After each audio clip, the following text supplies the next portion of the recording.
नमस्कार दोस्तों, कैसे हैं आप लोग। मेरा नाम है अर्षद द्विवेदी फ्रेंड्स, तो मैं फिर से स्वागत करता हूं अपनी इस वीडियो में। देखिए, एनसीईआरटी टेक्स्ट बुक ज्योग्राफी की चल रही है फ्रेंड्स। चैप्टर नंबर 5 है ये। 8 के 8 चैप्टर्स इसके अपलोड हो चुके हैं मेरे चैनल अर्षद द्विवेदी की प्लेलिस्ट सेक्शन में। आपको 8 की 8 वीडियो मिल जाएंगी। प्लेलिस्ट बना रखी है मैंने एनसीईआरटी क्लास 6 ज्योग्राफी की। ये चैप्टर नंबर 5 है जिसका टाइटल है major domains of the earth.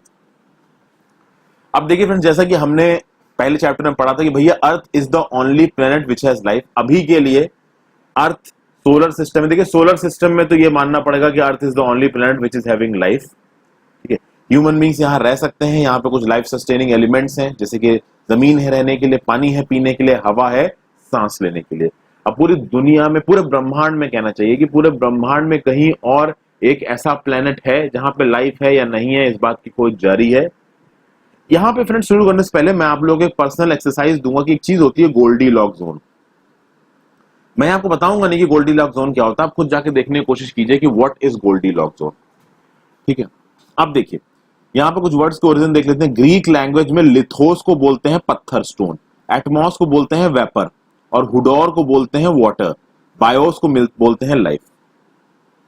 अब देखिए, ये जो सरफेस है अर्थ की, ये कॉम्प्लेक्स जोन है जहां पे 3 मेन कंपोनेंट्स हमारे इन्वायरमेंट के मिलते हैं। 3 मेन कंपोनेंट्स एनवायरनमेंट के मिलते हैं, वो ओवरलैप करते हैं, आपस में इंटरैक्ट भी करते हैं। जिसमें से एक कंपोनेंट है सॉलिड पोर्शन, जो पत्थर वाला पोर्शन है, जिसको आप बोलते हो लिथोस्फीयर। एक पोर्शन है गैस वाला, हवा वाला, जिसको आप बोलते हो एटमॉस्फेयर। अब इस एटमॉस्फेयर में आपको ऑक्सीजन मिलती है 21%, ठीक है, सॉरी 27%। फिर नाइट्रोजन और ऑक्सीजन मिलकर लगभग 99% ऑफ द एटमॉस्फेयर बनाता है। ठीक है, उसके बाद 1% में कार्बन डाइऑक्साइड और दूसरी गैसेज आती हैं। वाटर एक बहुत बड़ा एरिया लेता है अर्थ सरफेस का, तो वाटर को बोलता जाता है हाइड्रोस्फीयर। तो 3 दिख गए, लिथोस्फीयर, एटमॉस्फेयर और हाइड्रोस्फीयर। हाइड्रोस्फीयर में water in all it's forms आता है, जिसमें आपका बर्फ भी आ जाती है, पानी भी जाता है, और हवा में जो नमी है जिसको वाटर वेपर कहते हैं वो भी आ जाता है। और इन तीनों के ओवरलैप पे एक जोन बनता है जिसको आप बायोस्फीयर कहते हो। यहां पे लैंड, वाटर और एयर साथ में मिलता है, और इसमें आपको लाइफ मिलती है। कुछ इस तरीके का देखिए फ्रेंड्स, यहां पे देखिएगा, इसको मान लीजिए एटमॉस्फेयर, इसको मान लीजिए हाइड्रोस्फीयर, इसको मान लीजिए लिथोस्फीयर। ये बीच का जो इलाका दिख रहा है ना आपको, जो ओवरलैप कर रहा है, इसको आप बोलोगे बायोस्फीयर। ठीक है फ्रेंड्स, तो ये चीज आपको समझ में आनी चाहिए। अब धीरे धीरे करके एक चीज की बात करेंगे कि लिथोस्फीयर क्या है। तो सॉलिड पोर्शन है, हमने देख लिया। इसमें भैया जो अर्थ क्रस्ट पे आपको चट्टानें मिलती हैं वो लिथोस्फीयर में आती हैं, और अर्थ की सरफेस पे एक छोटी सी पतली सी लेयर सॉइल की मिलती है, जिसमें बहुत सारे न्यूट्रिएंट एलिमेंट होते हैं, और उन न्यूट्रिएंट एलिमेंट से ऑर्गेनिजम्स सस्टेन करते हैं। जैसे फॉर एग्जांपल बहुत सारे न्यूट्रिएंट एलिमेंट होते हैं जिसकी वजह से माइक्रो ऑर्गेनिज्म सस्टेन होते हैं।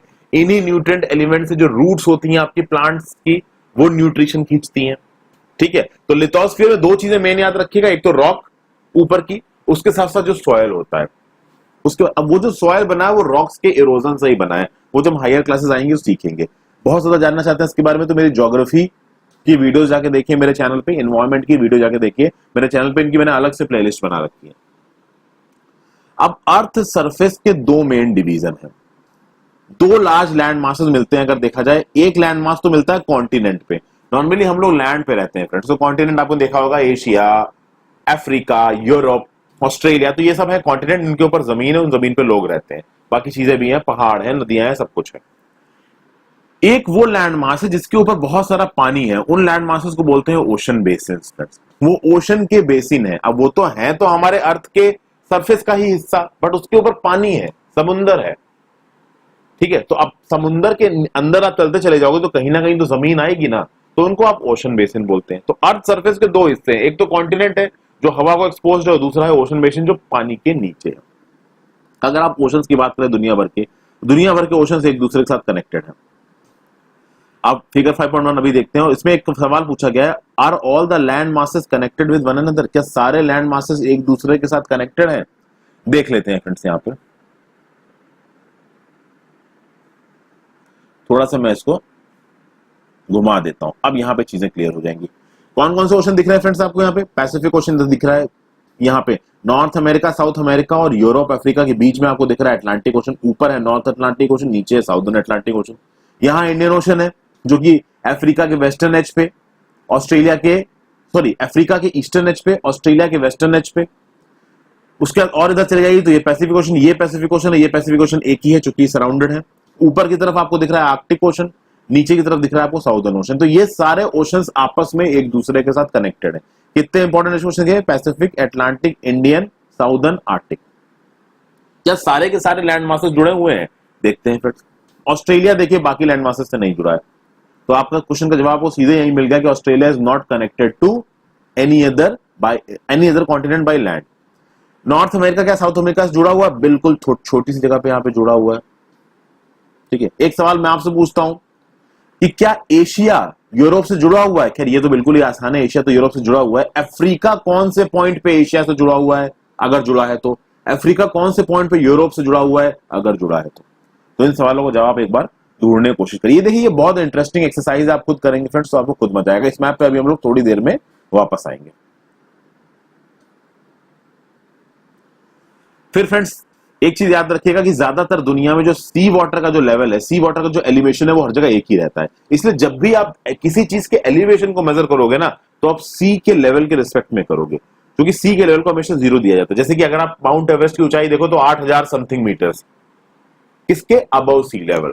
तो किसी चीज की ऊंचाई को हम लोग अबव सी लेवल में नापते हैं, क्योंकि सी लेवल को हम दुनिया भर में यूनिफॉर्म मारते हैं। कहा जाता है कि सी लेवल दुनिया भर में एक ही है। अब यहां पे एक चीज देखते हैं भैया, माउंट एवरेस्ट की ऊंचाई कितनी है? 8848 मीटर अबव सी लेवल। ठीक है, समुंदर के अंदर ग्रेटेस्ट डेप्थ कहां मिलती है? 11। समुद्र के अंदर क्या फ्रेंड्स, पूरी अर्थ की सारी सरफेस पे देख लीजिए, कहीं पे जो सबसे बड़ी डेप्थ मिली है वो मिली है 11,022 मीटर्स की। कहां मिली है? Mariana trench in Pacific ocean. तो पैसिफिक ओशन में जो मरियाना ट्रेंच है that is at a depth of 11,022 metre. अब सोचिए फ्रेंड्स, 11,022 मीटर गहरा। माउंट एवरेस्ट 8,848 मीटर ऊंचा है, और वो इतना ऊंचा है कि क्लाउड्स के बीच पहुंच जाता है वो। और आप सोचिए कि पानी के नीचे डेप्थ इस 8,848 से बहुत ज्यादा है। तो याद रखिएगा, deepest point on earth is Mariana trench in Pacific ocean. सवाल आपके लिए यहां पे यह है कि भैया दूसरे नंबर का डीपेस्ट पॉइंट कहां है? क्या पैसिफिक ओशन में है? क्या मारियाना ट्रेंच के बहुत पास है? ढूंढने की कोशिश करिए। फिर यहां पे एक इंपॉर्टेंट फैक्ट दे रखा है कि भैया एक पर्सन थे एडमंड हिलरी जो कि न्यूजीलैंड के थे, और टेंजिंग नॉर्वे शेरपा ये इंडिया के थे। एक्चुअली टेंजिंग नॉर्वे शेरपा की जन्म शायद नेपाल में हुआ था, इनके पास इंडियन सिटीजनशिप भी थी और नेपाल के भी थे ये। तो इन दोनों ने मिलकर ये पहले मैन बने थे जिन्होंने माउंट एवरेस्ट की पीक पे चढ़ाई की थी। कब? 29 मई 1953 को। पहली वुमेन माउंट एवरेस्ट की चोटी तक पहुंचने वाली थी जुंको तेबई, ये जापान की थी। ये समिट पे पहुंची थी 16 मई 1975 को। और पहली इंडियन वुमेन जिसने माउंट एवरेस्ट पे चढ़ाई की है वो थी बचेंद्री पाल, 23 मई 1984 को। तो ये कुछ बहुत इंपॉर्टेंट फैक्टर्स हैं, अक्सर कर एग्जामों में पूछे जाते हैं, याद कर लेंगे अच्छा रहेगा। अब हम कॉन्टिनेंट्स की बात करते हैं। 7 मेजर कॉन्टिनेंट्स हैं दुनिया भर में, और ये बड़ी बड़ी वाटर बॉडीज के साथ सेपरेटेड है, कई कई जगहों पे कनेक्टेड भी है। Asia, Europe, Africa, north America, south America, Australia, Antarctica. 5.1 map को देखिए और वहां पे आपको नजर आएगा कि ये कॉन्टिनेंट्स कहां कहां पे। और एक चीज आपको और नजर आएगी कि नॉर्दर्न हेमिस्फीयर में ज्यादातर लैंड मास है। अब यहां पे देख ही लेते हैं, चलिए सब जब मैप की बात की तो जब तक ज्योग्राफी में आपने मैप को नहीं देखा तब तक तो ज्योग्राफी का क्या ही मतलब, ज्योग्राफी मतलब मैप। अब देखिए नॉर्थ अमेरिका यहाँ पे एक अलग कलर से दिखा रखा है, साउथ अमेरिका यहाँ पे एक अलग कलर से दिखा रखा है, अफ्रीका एक अलग कलर से दिखा रखा है, एशिया सबसे बड़ा कॉन्टिनेंट है एक अलग ही कलर से दिखा रखा है, यूरोप अलग कलर से, ऑस्ट्रेलिया अलग कलर से।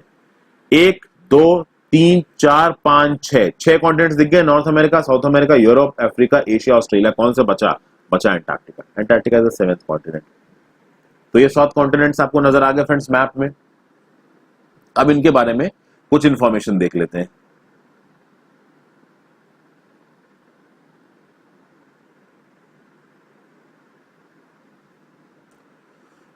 जैसा कि मैंने बताया कि भैया एशिया दुनिया का सबसे बड़ा कॉन्टिनेंट है, लार्जेस्ट है।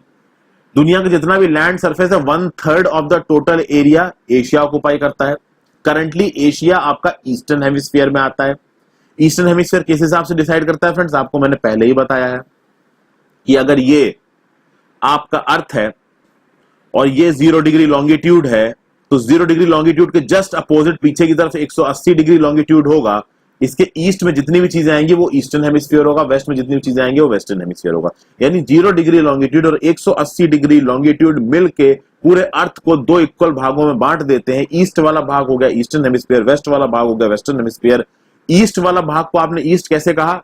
क्योंकि ईस्ट में आपका सन निकलता है, तो सन ईस्ट की तरफ से निकलता है, इसीलिए जापान को लैंड ऑफ राइजिंग सन भी कहा जाता है। इसे जिस तरफ से सन निकलता है उस तरफ के हेमिस्फीयर को बोला गया ईस्टर्न हेमिस्फीयर और दूसरी तरफ के हेमिस्फीयर को बोला गया वेस्टर्न हेमिस्फीयर। आज की डेट में पता होगा फ्रेंड्स, वेस्टर्न वर्ड से हम लोग क्या डिनोट करते हैं? वेस्टर्न वर्ड से हम लोग डिनोट करते हैं यूरोप। यूरोप तो खैर नहीं करना चाहिए क्योंकि यूरोप में लंदन से निकलता है, तो बहुत सारा यूरोप आपका ईस्टर्न जोन में भी आ सकता है। खासकर वेस्टर्न वर्ल्ड में आपका नॉर्थ अमेरिका आ जाता है, जैसे कनाडा, यूएस, ये सब आपके वेस्टर्न वर्ल्ड में आ जाते हैं। क्योंकि आज की डेट में वेस्टर्न वर्ल्ड्स को डेवलप्ड कंट्रीज से भी मिला के माना जाता है। बहरहाल इस चीज को खत्म करते हैं, धीरे धीरे जब आपका लेवल बढ़ेगा तो आपको ये चीजें समझ में आएंगी। एक चीज और बता दूं फ्रेंड्स कि अगर आप क्लासरूम एजुकेशन के पर्सपेक्टिव से दे रहे हैं तो ये वीडियो आपके लिए इंपॉर्टेंट है ही। जो लोग यूपीएससी या किसी और एग्जाम की तैयारी कर रहे हैं उनके लिए भी ये चीजें यूजफुल है ही। फिर अगर हम बात करें, ट्रॉपिक ऑफ कैंसर एशिया से गुजरता है। आपको पता है फ्रेंड्स, ट्रॉपिक ऑफ कैंसर तो हमारे देश से भी गुजरता है। फिर एशिया को यूरोप से कौन सेपरेट करता है? Ural mountains. तो एशिया के वेस्ट में एक यूराल माउंटेन्स है जो कि यूरोप से बाउंड्री बनाते हैं, और यूरोप एशिया को मिला दो तो इस लैंड मास को बोला जाता है यूरेशिया। यहां देखिए कहां पे नजर आ रहे हैं फ्रेंड्स आपको, ये रहा एशिया, ये रहा यूरोप, बीच में बाउंड्री बना रहा है यूराल माउंटेन। ठीक है, आगे चलते हैं। अभी इस मैप को हम लोगों को कई बार देखना पड़ेगा। फिर यूरोप की बात की जाए तो यूरोप भैया एशिया से छोटा है। अभी मैंने बता दिया एशिया भाई सबसे बड़ा कॉन्टिनेंट है। ठीक है, यूरोप एशिया के वेस्ट में पड़ता है। आर्कटिक सर्किल आपका यूरोप के थ्रू गुजरता है, और Europe is bounded by water bodies on the 3 sides. Look at the map of the world and locate, यानी यूरोप 3 तरफ से वाटर बॉडीज से घिरा हुआ है। अब चलो ये भी देख लेते हैं भैया वाटर बॉडी से घिरा है, कहां कहां है वो वाटर बॉडीज। मैप को देखने का ही तो मजा है दोस्तों यहां पे।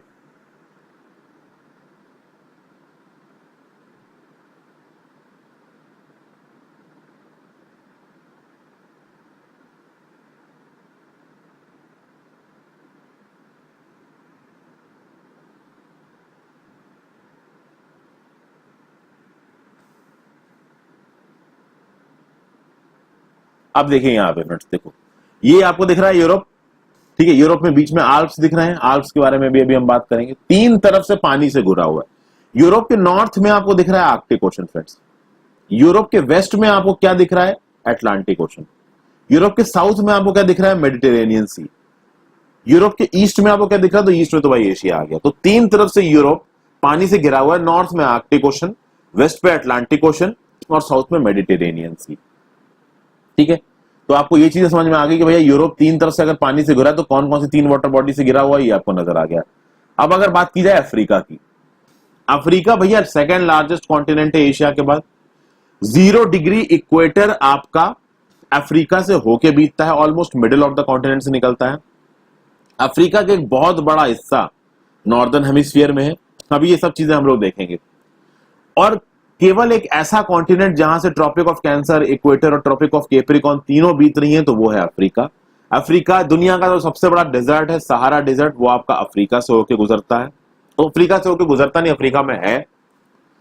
कॉन्टिनेंट हर तरफ से ओशंस और सी से घिरा हुआ है, और दुनिया की जो सबसे लंबी नदी है लेंथ में, जो कि है नील, वो अफ्रीका से होकर बहती है। सारी चीजें मैंने जो बताई अभी आपको, उसको अब हम लोग किस में देखेंगे? अब हम लोग मैप में देखेंगे। जब तक मैप नहीं देखा तब तक मजा नहीं आया। ये देखिए ये रहा अफ्रीका। अफ्रीका के बीच से इक्वेटर गुजर रहा है। नॉर्दर्न एंड से आप यहां देख सकते हैं अफ्रीका के ट्रॉपिक ऑफ कैंसर गुजर रहा है। ये सहारन डिजर्ट है यहां पे। ठीक है, साउथ में देखिए तो यहां से ट्रॉपिक ऑफ कैप्रिकॉर्न गुजर रहा है। 2 इंपॉर्टेंट माउंटेन रेंजेस दिख रही है ऊपर में। अफ्रीका में ऊपर की तरफ दिख रही है एटलस माउंटेन्स, नीचे चले जाएंगे तो फ्रेंड्स आपको दिख रहा है ड्रैकेंसबर्ग माउंटेन्स। फिर अफ्रीका चारों तरफ से पानी से घुरा हुआ, तो अफ्रीका के साउथ में आपको साउदर्न ओशन दिखा जाएगा। जो पूरा वेस्टर्न एंड है अफ्रीका का वो अटलांटिक ओशन है। कुछ जगहों पे नॉर्थ अटलांटिक है, कुछ जगहों पे साउथ अटलांटिक है। अफ्रीका की ईस्टर्न साइड पे आपको नजर आ रहा है इंडियन ओशन। अफ्रीका के नॉर्दर्न साइड पे आपको नजर आ रहा है मेडिटेरियन सी। अफ्रीका के आप कह सकते हैं कि ये ईस्ट और ऊपर नॉर्थ, ये ईस्ट और ऊपर नॉर्थ, तो नॉर्थ ईस्टर्न साइड पे यहां पे है रेड सी। तो अफ्रीका चारों तरफ से समुद्र से घिरा हुआ है, ईस्ट पे इंडियन ओशन, नॉर्थ ईस्ट पे रेड सी, नॉर्दर्न पे मेडिटेरियन सी, वेस्ट पे देख लीजिए तो अटलांटिक ओशन, साउथ पे साउदर्न ओशन। तो अफ्रीका के बारे में हमने कुछ जानकारी देखी फ्रेंड्स यहाँ पे। आई होप कि ये जो चीजें मैं आपको मैप से दिखा रहा हूं आपको समझ में आ रही हैं, बस मैं ये उम्मीद कर सकता हूं। और यहाँ पे मैंने बोला नहीं है बट अब तक तो आप समझ ही गए होंगे कि आपको एटलस अपने साथ लेके बैठना है, और एटलस आप अपने साथ लेके बैठेंगे तो ये चीज और समझ में आएगी, ज्योग्राफी का मतलब ही मैप है। फिर हम नॉर्थ अमेरिका की बात करते हैं friends. North America third largest continent है दुनिया का। फिर ये साउथ अमेरिका के साथ एक बहुत ही छोटी नैरो स्ट्रिप ऑफ लैंड से जुड़ा हुआ है जिसको बोलते हैं इस्थमस ऑफ पैनामा। ठीक है, isthmus of Panama north America और साउथ अमेरिका दोनों को जोड़ता है। सवाल आपसे यह है कि इस्थमस क्या होता है, जानने की कोशिश कीजिए। एक और सवाल है कि स्ट्रेट क्या होता है, बे क्या होता है, गल्फ क्या होता है, ये सब मैंने अपने चैनल पे पहले पढ़ा रखा है। पता है तो वेल एंड गुड, नहीं पता तो धीरे धीरे हम लोग जैसे आगे बढ़ेंगे देखते ही जाएंगे। अब अगर हम नॉर्थ अमेरिका की बात करें तो नॉर्थ अमेरिका देखा जाए तो पूरी तरीके से नॉर्दर्न हेमिस्फीयर में आता है और वेस्टर्न हेमिस्फीयर में आता है। नॉर्दर्न हेमिस्फीयर और साउदर्न हेमिस्फीयर इक्वेटर से बनते हैं, वेस्टर्न हेमिस्फीयर और ईस्टर्न हेमिस्फीयर बनते हैं आपकी 0 डिग्री लॉन्गिट्यूड से और 180 डिग्री लॉन्गिट्यूड से। 3 ओशंस नॉर्थ अमेरिका कॉन्टिनेंट को घेरते हैं। कौन कौन से वो ओशन है क्या देख सकते हैं, अभी देखते हैं। साउथ अमेरिका के बारे में थोड़ी बहुत बातें कर लेते हैं फ्रेंड्स, सब कुछ हम लोग मैप पे देखेंगे। साउथ अमेरिका भैया साउदर्न हेमिस्फीयर में पड़ता है। 2 ओशंस इसको सराउंड करते हैं, ईस्ट में वेस्ट में कौन से हैं। साउथ अमेरिका के वेस्टर्न एज पे एक लंबी सी माउंटेन रेंज है जिसको बोलते हैं एंडीज माउंटेन रेंज, जो कि नॉर्थ से साउथ तक जाती है। और साउथ अमेरिका की सबसे बड़ी नदी है अमेजन, जो कि दुनिया की लार्जेस्ट नदी है बाय वॉल्यूम ऑफ वाटर। दुनिया में 2 बड़ी नदियां हैं, नील और अमेजन। एक बड़ी है by terms of length covered और एक बड़ी है by terms of volume of water covered. ठीक है, तो अब भैया नॉर्थ अमेरिका साउथ अमेरिका की बात कर ली हमने, अब इनको मैप पे भी देख लेते हैं, एक एक करके मैप पे देखते चलते हैं, चीजें आसान रहेंगी। ऊपर देखिए आपको नॉर्थ अमेरिका नजर आ रहा है। ठीक है, ये नॉर्थ अमेरिका आपका साउथ अमेरिका पे इस्थमस, ये रहा आपका वो इस्थमस। कौन सा था वो इस्थमस,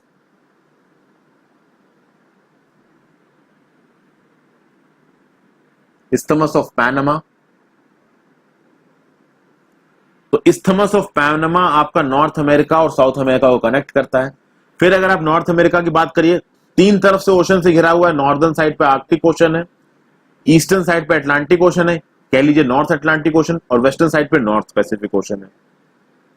ठीक है, नॉर्थ अमेरिका के वेस्टर्न एज पे एक लंबी सी माउंटेन रेंज चल रही है जिसको रॉकी माउंटेन्स बोलते हैं। नॉर्थ अमेरिका की ईस्टर्न एज पे आपको क्या दिख रहा है, एपेलेशियन माउंटेन्स नजर आ रहे हैं। साउथ अमेरिका की बात कर लीजिए फ्रेंड्स, तो साउथ अमेरिका आपका ज्यादातर हिस्सा साउथ अमेरिका का साउदर्न हेमिस्फीयर में आ रहा है, कुछ थोड़ा बहुत हिस्सा साउदर्न अमेरिका का आपको नॉर्दर्न हेमिस्फीयर में भी नजर आ रहा है। नॉर्थ अमेरिका पूरा का पूरा नॉर्दर्न हेमिस्फीयर में, देखिए नॉर्थ अमेरिका पूरा का पूरा नॉर्दर्न हेमिस्फीयर है, और नॉर्थ अमेरिका और साउथ अमेरिका दोनों आपके कहां पे हैं, दोनों आपके वेस्टर्न हेमिस्फीयर में। साउथ अमेरिका जो पूरा है उसका थोड़ा सा हिस्सा ये इसके ऊपर जो है वो आपका नॉर्दर्न हेमिस्फीयर में, बाकी साउदर्न हेमिस्फीयर में। ठीक है, साउथ अमेरिका में अमेजोन नदी बहती है, ये ऐसे चलते हुए बहती हुई जाके यहाँ पे माउथ है अमेजोन नदी का, इस जगह पे। साउथ अमेरिका के वेस्टर्न एंड पे बहुत लंबी माउंटेन रेंजेस जाती हैं पूरे नॉर्थ से लेके साउथ तक, जिसको आप बोलते हो एंडीज माउंटेन रेंज। 2 तरफ से पानी से घिरा था, आपको बताया था। तो ईस्टर्न साइड पे आपको क्या दिख रहा है, तो ईस्टर्न साइड पे आपको अटलांटिक ओशन दिख रहा है, वेस्टर्न साइड पे आपको पैसिफिक ओशन दिख रहा है साउथ अमेरिकन कॉन्टिनेंट के, और साउदर्न साइड पे साउदर्न ओशन दिख रहा है। इनफैक्ट साउथ अमेरिका कॉन्टिनेंट इतना देखने में एक चीज और अच्छा है फ्रेंड्स कि अब तो अंटार्कटिका में भी टूरिज्म चालू हो गया है। तो लोग क्या करते हैं कि बोइनो एयर्स आते हैं अर्जेंटीना में, अर्जेंटीना से साउदर्न एक जगह है यहाँ पे चिली में, वहां से जाते हैं और यहाँ से क्रूज चलता है आपका अंटार्कटिका घुमाने के लिए। तो काफी अच्छा टूरिज्म यहाँ पे, अब टूरिज्म फ्लो अच्छा खासा हो गया, जिनके पास पैसे हैं वो लोग जाते हैं फ्रेंड्स यहाँ पे। अब तो खैर कोविड-19 के चलते बहुत चीजें बदलेंगी, तेजी से बदलेंगी। टूरिज्म कैसा रहता है आने वाले समय में ये देखना बाकी है। टूरिज्म सेक्टर को इस कोविड-19 के प्रकोप से उभरने में अब बहुत समय लगने वाला है, कह सकते हैं कि डेकेड्स लगेंगे। आगे चलते हैं फ्रेंड्स, अभी ऑस्ट्रेलिया अंटार्कटिका के बारे में बात करेंगे। मैंने थोड़ी देर पहले पूछा था आपसे इस्थमस क्या होता है, तो इस्थमस ऑफ पैनामा आपका साउथ अमेरिका नॉर्थ अमेरिका को जोड़ रहा है। तो ये एक नैरो स्ट्रिप ऑफ लैंड है जो दो लैंड मासेस को ज्वाइन कर रहा है, एक्चुअली बड़े लैंड मासेस को ज्वाइन कर रहा है। तो इस्थमस ऑफ पैनामा दो बड़े लैंड मासेस नॉर्थ अमेरिका और साउथ अमेरिका को ज्वाइन कर रहा है। यहीं पे स्ट्रेट क्या होता है?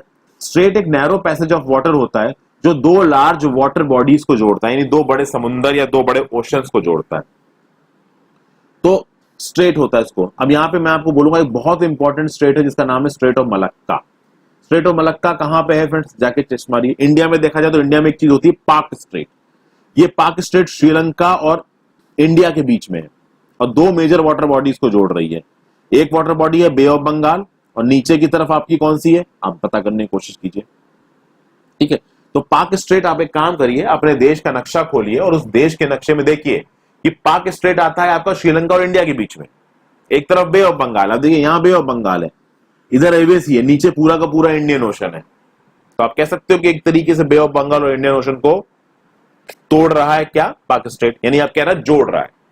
बीच में चैनल ऑफ वाटर है जो कि आपका दो वाटर बॉडीज को जोड़ रहा है, एक है बे ऑफ बंगाल और एक है आपका इंडियन ओशन कह लीजिए। ठीक है, या फिर इंडियन ओशन की बजाय आप अरेबियन सी भी बोल सकते हो कि इधर पे आ जाएंगे तो अरेबियन सी आ जाएगा। यहां पे आपका इतना हिस्सा बे ऑफ बंगाल था तो बे ऑफ बंगाल अरेबियन सी को जोड़ रहा है। हालांकि आप कह सकते हैं कि bay of Bengal and Arabian sea both are parts of Indian ocean. आगे चलते हैं। ऑस्ट्रेलिया की बात करें तो ऑस्ट्रेलिया सबसे छोटा कॉन्टिनेंट है फ्रेंड्स, पूरी तरीके से साउदर्न हेमिस्फीयर में आता है। ऑस्ट्रेलिया चारों तरफ से ओशंस और समुद्र से घिरा हुआ है, एक तरीके का आइलैंड कॉन्टिनेंट है ये। अगर आप एंटार्क्टिका की बात करो तो एंटार्क्टिका पूरी तरीके से साउदर्न हेमिस्फीयर में बहुत बड़ा कॉन्टिनेंट है। साउथ पोल इसका सेंटर है और यह geographical south pole is the centre of Antarctica. अब चूंकि ये साउदर्न पोलर रीजन में है फ्रेंड्स, पूरी तरीके से ये आइस शीट से ढका हुआ है। कहां पे कोई भी परमानेंट ह्यूमन सेटलमेंट्स नहीं है। हालांकि बहुत सारे अलग अलग कंट्रीज के जो रिसर्च स्टेशन होते हैं वो आपको अंटार्कटिका में मिल जाएंगे। इंडिया के रिसर्च सेंटर्स है मैत्री और दक्षिण गंगोत्री। तो काफी सारी इंपॉर्टेंट पीस ऑफ इंफॉर्मेशन दी है मैंने आपको। यहाँ पे मैप पे आ जाते हैं फ्रेंड्स। यहाँ पे ऑस्ट्रेलिया के बारे में बताया मैंने आपको।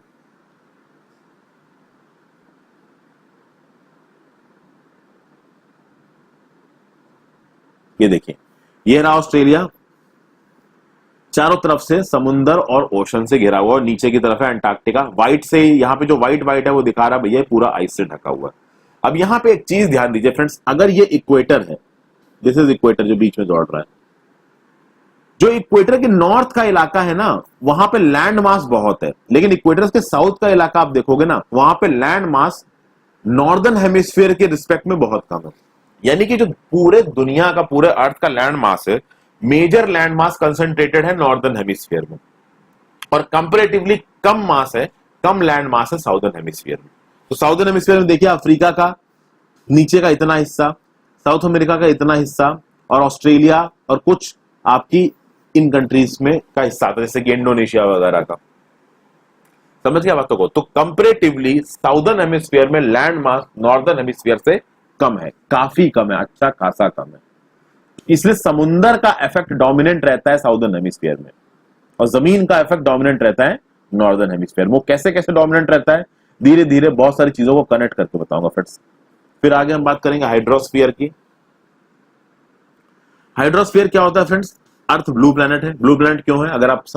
अगर आप स्पेस से देखेंगे हमारे अर्थ को तो आपको नीला नजर आएगा। नीला क्योंकि भैया 71% of the earth is covered with water और 29% is covered with land. Hydrosphere consist of water in all it's forms, यानी कि जो ओशंस में पानी है वो भी हाइड्रोस्फीयर का हिस्सा है, जो रिवर्स का पानी है, लेक्स का पानी है, वो भी हाइड्रोस्फीयर का हिस्सा है। पहाड़ों में जो बर्फ जमी हुई है, ग्लेशियर्स, वो भी हाइड्रोस्फीयर का हिस्सा है। जो पानी आपको अंडरग्राउंड वाटर के फॉर्म में मिलता है वो भी हाइड्रोस्फीयर का हिस्सा है। जो पानी नमी के फॉर्म में एटमॉस्फेयर में एग्जिस्ट करता है, जिसके थ्रू मैंने आपको कंडेंसेशन का प्रोसेस दिखाया था, वो भी हाइड्रोस्फीयर का हिस्सा है। ये सब हाइड्रोस्फीयर के हिस्से हैं और इन सब के बारे में मैंने पहले बात की। तो जितने भी फॉर्म्स ऑफ वाटर अभी मैंने यहाँ पे आपके साथ डिस्कस किए हैं, ये मैंने कहीं ना कहीं आपको बता रखे हैं। अब ये फिगर आपको बहुत अच्छी चीज बताएगा, जो टोटल पानी है उसका 97.5% ओशन है, केवल 2.5% फ्रेश वाटर है। और हमारे काम का तो फ्रेश वाटर है ना। ओशन के वाटर को हम लोग पीने के लिए इस्तेमाल नहीं कर सकते, नहाने के लिए इस्तेमाल नहीं कर सकते, किसी और हाउस होल्ड वर्क के लिए इस्तेमाल। आप ओशन के पानी से बर्तन तक नहीं धो सकते अपने, इतना खारा होता है वो। तो more than 97% of the earth water is oceans and too salty for human use. तो भैया 97.5% पानी तो हमारे काम का ही नहीं है, बचा 2.5% पानी। तो बचा 2.5% फ्रेश वाटर, ये हमारे काम का है। लेकिन क्या ये पूरा फ्रेश वाटर हमको अवेलेबल है? पूरा फ्रेश वाटर हमको अवेलेबल नहीं है फ्रेंड्स, क्योंकि इस 2.5% पानी में से बहुत सारा पानी आइस शीट्स और ग्लेशियर्स के फॉर्म में पहाड़ों में अवेलेबल है, बहुत सारा पानी अंडरग्राउंड है। तो बहुत थोड़ा सा पानी आपको ह्यूमन कंजम्पशन के लिए अवेलेबल होता है रिवर्स के फॉर्म में, अंडरग्राउंड वेल्स के फॉर्म में, जिसको हम सबमर्सिबल से बाहर निकाल लेते हैं, लेक्स के फॉर्म में। और ह्यूमन काइंड तो बहुत शाना है, वो इस चीज को भी नहीं छोड़ रहा है। हम लोग रिवर्स को गंदा कर रहे हैं, लेक्स को गंदा कर रहे हैं। लेक्स का पानी, रिवर्स का पानी पीने लायक नहीं रहा है। गंगा नदी को देख लीजिए, बर्बाद करके रख दिया है मैनकाइंड ने गंगा नदी को। तो हमको ये समझना है कि जो ओवरऑल पानी हमारे पास है, जिसमें 97.5% तो ओशन का है, हमारे काम का नहीं। बचे 2.5% में majority underground water, ice sheets और ग्लेशियर्स में है। चलो अंडरग्राउंड वाटर को थोड़ा बहुत आप इस्तेमाल कर भी सकते हो, बट ग्लेशियर्स और आइस शीट से तो सीधे पानी लेके नहीं आ सकते ना आप। तो उनके थ्रू जो पानी आता है वो नदियों के फॉर्म में, और जो हमारी पॉन्ड्स वगैरह बनते हैं रेनफॉल से, वही पानी हमारे पास अवेलेबल है। जिसने सबमर्सिबल खुदाई करके अंडरग्राउंड तक पहुंच गया, उसको अंडरग्राउंड से पानी मिल गया। तो ये सब पानी हमको बहुत तरीके से सोच समझ के इस्तेमाल करना है। अभी जो नहीं कि मतलब कोई भी अनप्लान्ड एक्सट्रैक्शन चल रहा है, कितना भी इस्तेमाल कर रहे हैं, वो नहीं करना है। अगर वो करेंगे तो भाई हमारा, आप समझ सकते हैं ना कि हमें पानी की बहुत प्रॉब्लम खतरनाक वाली आगे आने वाली है। और इनफैक्ट बहुत सारे दुनिया के हिस्सों में प्रॉब्लम ऑलरेडी शुरू हो चुकी है। अब ये यहाँ पे कुछ ब्लॉक्स दिखा रहे हैं, इस ब्लॉक्स की मदद से एक आइडिया दिया जा रहा है कि भैया कौन सा कॉन्टिनेंट कितना बड़ा। तो यहाँ पे एक आपको एक्सरसाइज दी गई है, count the squares given in figure 5.3, और उसकी वजह से बताइए कौन सबसे बड़ा कॉन्टिनेंट है। फिर यूरोप और ऑस्ट्रेलिया में कौन बड़ा है। ऑस्ट्रेलिया यूरोप में कौन बड़ा है? तो ऑस्ट्रेलिया में देख लीजिए कितने ब्लॉक्स हैं, 1 2 3 4 5 6 7 8। और यूरोप में कितने ब्लॉक्स हैं? 1 2 3 4 5 6 7 8 9 10। तो ऑब्वियसली बात है, यहाँ पे यूरोप ऑस्ट्रेलिया से बड़ा हो रहा है। Australia is actually the smallest continent, Australia सबसे छोटा कॉन्टिनेंट है। आगे हम लोग बात करते हैं ओशंस की फ्रेंड्स। ओशंस में क्या दे रखा है? देखिए, oceans are major part of hydrosphere, और सारे ओशंस आपस में इंटरकनेक्टेड हैं। और जो भी ओशन वाटर्स हैं वो हमेशा चलते रहते हैं। जो 3 तरीके हैं ओशन वाटर्स को चलाने के, वो है waves, tides and ocean currents. तो वेव्स के थ्रू ओशन का पानी चलता है, टाइड्स के थ्रू ओशन का पानी चलता है, और ओशन करंट्स के थ्रू ओशन का पानी चलता है। 5 मेजर ओशन मैं आपके साथ डिस्कस कर चुका हूं। पैसिफिक ओशन भी दिखाया था, अटलांटिक ओशन भी दिखाया था, इंडियन ओशन भी दिखाया था, आर्कटिक भी दिखाया था, साउदर्न भी दिखाया था। सबसे बड़ा ओशन है Pacific ocean, largest ocean. 1/3 of the अर्थ की सरफेस पे फैला हुआ है ये। मारियाना ट्रेंच डीपेस्ट पॉइंट है, जो कि आपका पैसिफिक ओशन में पड़ता है। 11,000 मीटर से ज्यादा इसकी गहराई है, यानी 11 किलोमीटर से ज्यादा इसकी गहराई है। पैसिफिक ओशन थोड़ा बहुत सर्कुलर है शेप में। और इसकी बाउंड्रीज पे क्या क्या आते हैं? तो इसकी बाउंड्रीज पे आते हैं एशिया, ऑस्ट्रेलिया, नॉर्थ और साउथ अमेरिका। मैप पे देख के अभी इसको हम लोग देखने की कोशिश करेंगे। अटलांटिक ओशन की बात करिए फ्रेंड्स, तो Atlantic ocean second largest ocean है वर्ल्ड में, एस शेप में है। नॉर्थ और साउथ अमेरिका वेस्टर्न साइड पे है, यूरोप और अफ्रीका ईस्टर्न साइड पे है। जो अटलांटिक ओशन की कोस्ट लाइन है वो हाईली इंडेंटेड है। तो हाईली इंडेंटेड होने की वजह से बहुत सारे नेचुरल हार्बर्स और पोर्ट बनते हैं, इसलिए कॉमर्स बहुत भयंकर तरीके से होता है अटलांटिक ओशन में। खासकर नॉर्थ अटलांटिक जो सी रूट है, उसमें बहुत सारा कॉमर्स होता है, बहुत सारे शिप्स उस पर कंटिन्यूसली ऑन मूव होते हैं। अब उसके आगे बात होगी इंडियन ओशन की। तो Indian ocean is the only ocean named after a country, that is India. जो शेप है उसका वो ट्रायंगुलर है। नॉर्थ में Indian ocean is bound by Asia, west में अफ्रीका, ईस्ट में ऑस्ट्रेलिया। अब इतनी चीजें डिस्कस की हैं तो एक बार देख लेते हैं।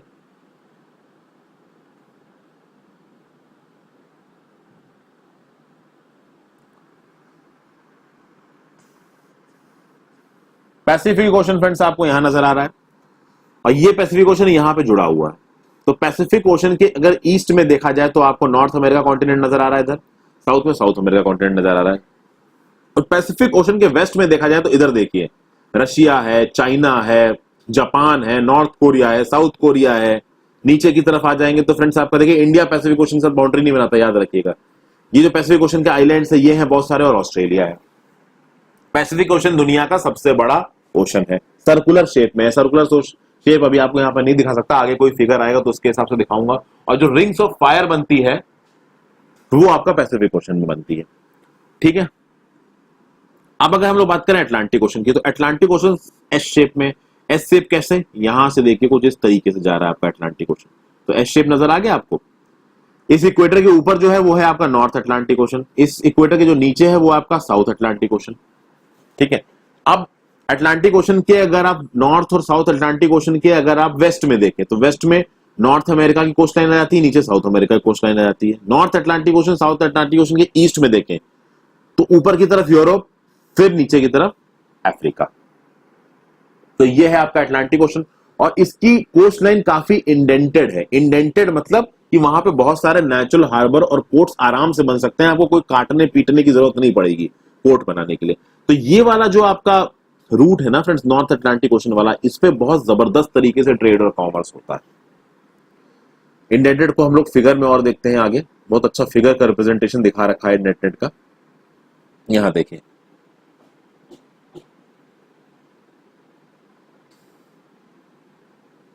ये डायग्रामेटिक रिप्रेजेंटेशन देखिए, ये पलपास्ट डब्ल्यूएन है, ये एक्चुअली आयरलैंड का मैप आप समझ सकते हैं। तो यहाँ पे इंडेंटेड कोस्ट लाइन, कितनी कटी पिटी कोस्ट लाइन है। इस कटी पिटी कोस्ट लाइन पे आप आराम, कोस्ट लाइन पे आप आराम से नेचुरल पोर्ट्स को बना के शिप्स को डॉक कर सकते हो। तो ये होता है इंडेंटेड कोस्ट लाइन। अब हम साउदर्न ओशन की बात करते हैं फ्रेंड्स। तो साउदर्न ओशन एंटार्क्टिका कॉन्टिनेंट के चारों तरफ है, ठीक है। और अगर इसकी बात करें, extends north west to 60 degree south latitude, यानी 60 डिग्री साउथ लैटिट्यूड के नीचे पड़ता है ये आपका साउदर्न ओशन। यानी कि ये दुनिया, ये इक्वेटर है, ये ट्रॉपिक ऑफ कैप्रिकॉर्न है, इक्वेटर ट्रॉपिक ऑफ कैप्रिकॉर्न। नीचे जहां पे 60 डिग्री लैटिट्यूड आएगा ना, उसके नीचे का जो ओशन होगा वो आपका साउदर्न ओशन होगा, जहां पे पूरा एंटार्क्टिका वगैरह पड़ता है। और आर्कटिक ओशन कहां है? ये आर्कटिक सर्किल के पास है, नॉर्थ पोल पे। ये पैसिफिक ओशन के साथ जुड़ा हुआ है by a narrow stretch of shallow water known as Bering Strait. अब यहां पे मैं आपको एक छोटा सा काम दूंगा फ्रेंड्स, अपना एटलस खोल के या फिर गूगल के थ्रू सर्च मार के देखिए ये बेरिंग स्ट्रेट कहां है। ये आपका टास्क है, कुछ खुद भी करने की कोशिश करिए खंगाल के। अब हम बात करेंगे यहाँ पे एटमॉस्फेयर की। भैया देखिए, एटमॉस्फेयर जो अर्थ है हमारा, वो चारों तरफ एक लेयर ऑफ गैसेस से घिरा हुआ, जिसको आप बोलते हो एटमॉस्फेयर। और ये जो थिन ब्लैंकेट ऑफ एयर है, this is an integral and important aspect of the planet. इस लेयर ऑफ एयर के बिना हम जिंदा नहीं रह पाते। इस लेयर ऑफ एयर की वजह से हम लोग सांस लेते हैं। यही लेयर ऑफ एयर हमको सन की हार्मफुल रेज से बचाती है, खासकर अल्ट्रावायलेट रेडिएशन से। आपने सुना होगा कि ट्रोपोस्फियर, एटमॉस्फेयर के हिस्से हैं ट्रोपोस्फियर, उसके ऊपर आता है स्ट्रेटोस्फियर, स्ट्रेटोस्फियर में होती है ओजोन लेयर, और वो ओजोन लेयर अल्ट्रावायलेट रेडिएशन को सन तक पहुंचने से रोकती है। आपसे एक सवाल है फ्रेंड्स, यहाँ पे स्ट्रेटोस्फियर में हवाई जहाज क्यों उड़ते हैं? Why the airplanes are flying in a stratosphere and not in troposphere? अभी तो हम लोग इसको यहाँ पे नहीं देखने वाले हैं, उसको मैं आगे क्लासेस में बताऊंगा। अपनी बाकी वीडियोस में, ज्योग्राफी और एनवायरनमेंट की वीडियोस में पहले मैं बता चुका हूं, लेकिन ये खुद आप बताने की कोशिश कीजिए। अगर आपने पहले वीडियोस देखी हुई और नहीं भी देखी हो तो बताने की कोशिश कीजिए। अब जो एटमॉस्फेयर है वो अर्थ की सरफेस से 1600 किलोमीटर तक ऊपर जाता है और 5 अलग अलग लेयर्स में डिसाइड है। वो लेयर्स अलग अलग डिसाइड गई है कंपोजिशन के बेसिस पे, टेम्परेचर के बेसिस पे, प्रॉपर्टी के बेसिस पे। इन लेयर्स में मैं अलग से वीडियो बना चुका हूं, यहाँ पे देखूंगा। सबसे नीचे है ट्रोपोस्फियर, उसके ऊपर स्ट्रेटोस्फियर, उसके ऊपर मेसोस्फियर, उसके ऊपर थर्मोस्फियर, उसके ऊपर बायोस्फियर, सॉरी एक्सोस्फियर। सबसे ऊपर एक्सोस्फियर, फिर थर्मोस्फियर, फिर मेसोस्फियर, फिर स्ट्रेटोस्फियर और फिर ट्रोपोस्फियर। तो ऊपर से नीचे, नीचे से ऊपर का मैंने आपको जो हायरार्की है बता दी। जो एटमॉस्फेयर है that is mainly made up of nitrogen and oxygen. तो 99% तो भैया क्लीन ड्राई एयर है, जिसमें 78% नाइट्रोजन और 21% ऑक्सीजन है। पहले मैंने गलती से शायद 71% नाइट्रोजन और 27% ऑक्सीजन बोल दिया था, I am really sorry for that. 78% is nitrogen and 21% is oxygen. बाकी और भी छोटी छोटी गैसेस हैं, तो 78 मिला के 99 तो यही हो गया, 1% बचा। तो उस 1% में कार्बन डाइऑक्साइड, आर्गन और बाकी गैसेस भी आते हैं। अब देखिए, ऑक्सीजन तो बहुत जरूरी है फ्रेंड्स। ऑक्सीजन तो सांस लेने के काम आती है, एनिमल्स भी सांस लेते हैं, ह्यूमन बींग्स भी सांस लेते हैं, हल्के फुल्के प्लांट्स भी सांस लेते हैं। तो oxygen is very important. Carbon dioxide is also very important friends. तो क्या हम कार्बन डाइऑक्साइड दे रहे हैं एटमॉस्फेयर को? बिल्कुल हम दे रहे हैं फ्रेंड्स। हम लोग ऑक्सीजन इनहेल करते हैं और कार्बन डाइऑक्साइड एक्सहेल करते हैं। वो कार्बन डाइऑक्साइड आके जाती है एनवायरमेंट में, ठीक है। ऑक्सीजन कहां से आती है? तो आपको पता है कि भाई प्लांट्स फोटोसिंथेसिस का प्रोसेस करते हैं, जिसमें वो कार्बन डाइऑक्साइड को कंज्यूम करते हैं और ऑक्सीजन एक्सहेल करते हैं। एक प्रॉपर बैलेंस बना हुआ है। नाइट्रोजन का काम है क्या है? तो भैया nitrogen is a very important nutrient. Living organisms की ग्रोथ में नाइट्रोजन का एक बहुत इंपॉर्टेंट रोल है, जो कि मैंने नाइट्रोजन साइकिल और बाकी की एनवायरमेंट की वीडियोस में पढ़ा रखा है। पढ़ा होगा तो आपको पता होगा। अब देखिए, कार्बन डाइऑक्साइड माइन्यूट क्वांटिटीज में प्रेजेंट है एटमॉस्फेयर में, पर बहुत ज्यादा जरूरी है। कार्बन डाइऑक्साइड नहीं होता ना तो ये दुनिया ही नहीं होती। क्यों नहीं होती? देखिए फ्रेंड्स, कार्बन डाइऑक्साइड में ग्रीन हाउस इफेक्ट की ताकत होती है। यानी कि कार्बन डाइऑक्साइड क्या करता है कि जो सनरेज आती हैं उन सनरेज को बाहर नहीं जाने देता है स्पेस में वापस, वो उन सनरेज को ट्रैप कर लेता है। और जब वो उसको ट्रैप कर लेता है तो उस ट्रैपिंग की वजह से, सनरेज की ट्रैपिंग की वजह से, एक optimum amount of temperature maintain हो पाता है अर्थ पे। अगर कार्बन डाइऑक्साइड नहीं होती ना, या बाकी ग्रीन हाउस गैसेस नहीं होती, तो हम इस समय बर्फ का गोला होते। जैसे बाकी प्लैनेट्स है ना, जुपिटर हो गया, मार्स हो गया, ये सब बर्फ के गोले बने हुए हैं, हम भी एक बर्फ का गोला होते। एक्चुअली बर्फ का गोला मतलब यहाँ पे बर्फ भी पानी होता है फ्रेंड्स, तो लिटरल सेंस में मत ले लीजिए। मतलब मार्स को आप देखोगे बिल्कुल ठंडा पड़ा है, बिल्कुल इतना निगेटिव है टेम्परेचर, वहां लाइफ हो ही नहीं सकती। इसका मतलब ये नहीं कि वहां पे वाटर है, ठीक है, सारा का सारा वाटर उड़ गया वहां पे। लेकिन अर्थ में क्या होता है कि हम अभी के फॉर्म में इसलिए हैं क्योंकि जो ग्रीन हाउस गैसेस है उसने सन की एनर्जी को ट्रैप किया है, उसको वापस नहीं जाने दिया है, इसलिए एक ऑप्टिमम अमाउंट ऑफ टेम्परेचर बन पाया है, जिसकी वजह से लाइफ यहां पे थ्राइव कर रही है। ठीक है, फिर आगे देखते हैं कि जो डेंसिटी होती है एटमॉस्फेयर की, वो हाइट के साथ वेरी करती है। एयर की डेंसिटी सी लेवल पे सबसे ज्यादा होगी, जैसे जैसे आप ऊपर जाते जाओगे एयर की डेंसिटी कम होती जाएगी। इसीलिए आपने देखा होगा कि जो लोग चढ़ाई करते हैं, क्लाइंबर्स, जैसे जैसे ऊपर जाते जाते हैं हवा कम होती जाती है, उनको सांस लेने में परेशानी होने लगती है। कभी कभी आपने ट्रैकिंग की हो तो एकदम से जब एलिवेशन बढ़ता है तो भी आपको सांस लेने में प्रॉब्लम होगी, क्योंकि ऊपर हवा की जो डेंसिटी है वो कम है। इसलिए जो लोग बहुत ज्यादा ऊंचाई पे जाते हैं, जैसे माउंट एवरेस्ट या बड़े बड़े पहाड़ों की जो चढ़ाई करते हैं, वो अपने साथ ऑक्सीजन सिलेंडर लेके जाते हैं, क्योंकि ऊपर ऑक्सीजन नहीं होगी तो उन ऑक्सीजन सिलेंडर से वो ब्रीथ करने में उनका काम आएगा। फिर जैसे जैसे ऊपर जाओगे तो फ्रेंड्स टेम्परेचर भी घटेगा, यानी कि ठंडी बढ़ेगी। अब आपको पता है कि विंड क्यों चलती है, तो देखिए जो एटमॉस्फेयर है, जो हवा का एनवेलप है हमारे अर्थ के चारों तरफ, वो अर्थ पे प्रेशर मारता है।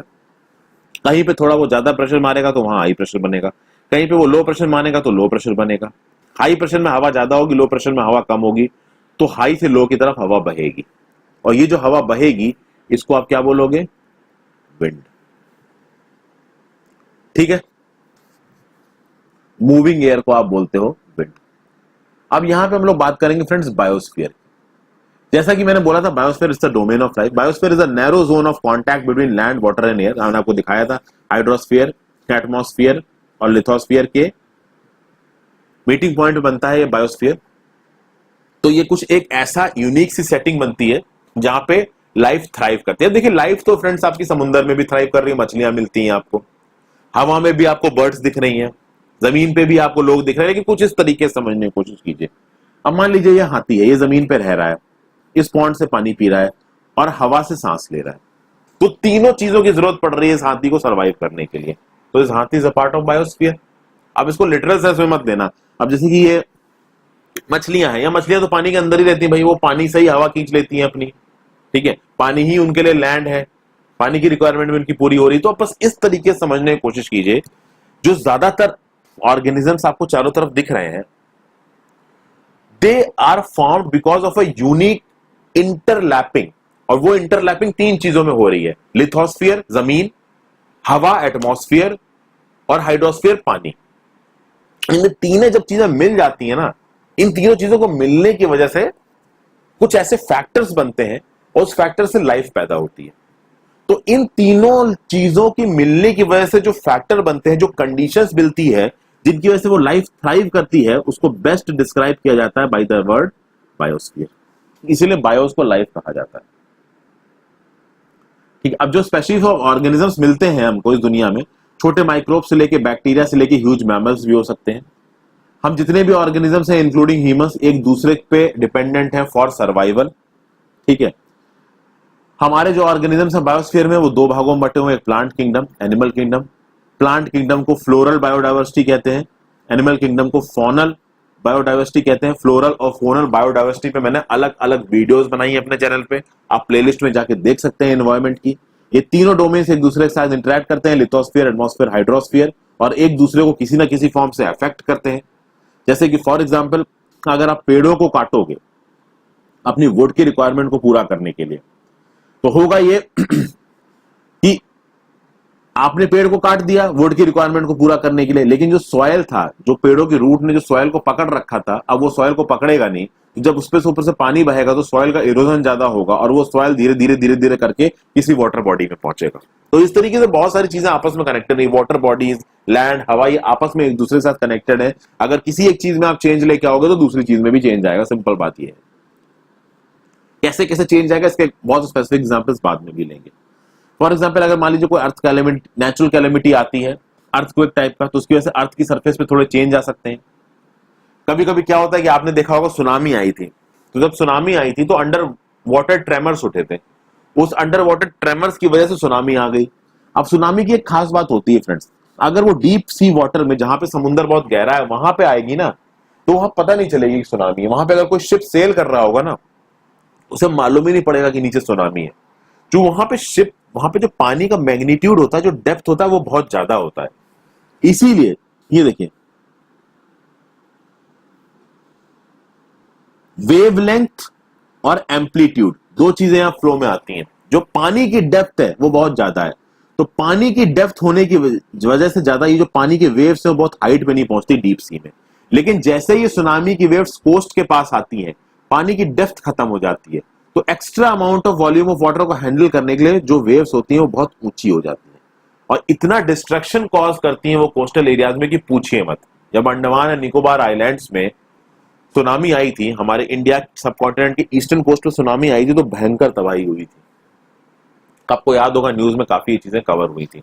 बहुत सारे अंडमान और निकोबार आइलैंड्स के जो पास्ट थे सबमर्ज हो गए थे।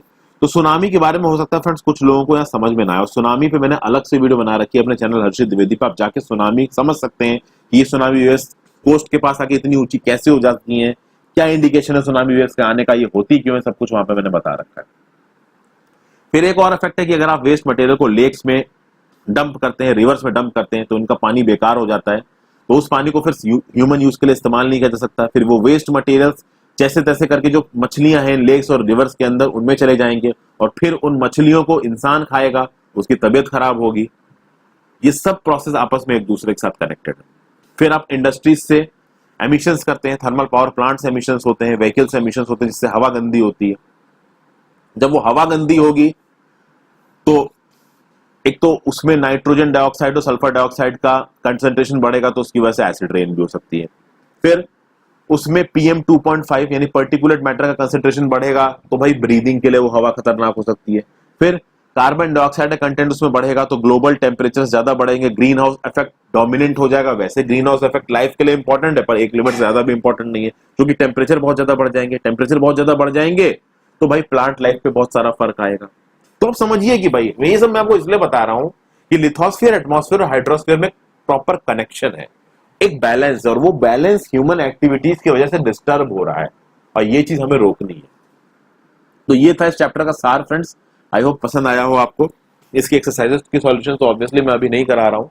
700-800 हजार लोगों की रिक्वेस्ट कभी बाद में आनी शुरू हुई कि भैया सॉल्यूशंस भी कराइए, तो मैं बिल्कुल बताऊंगा। So thank you for watching.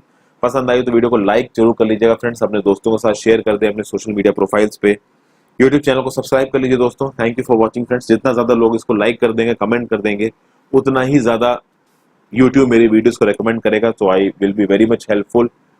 मेरे को बहुत हेल्प मिलेगी आपसे अगर आप इन वीडियोस को लाइक करके शेयर कर दें। Thank you for watching, have a great day.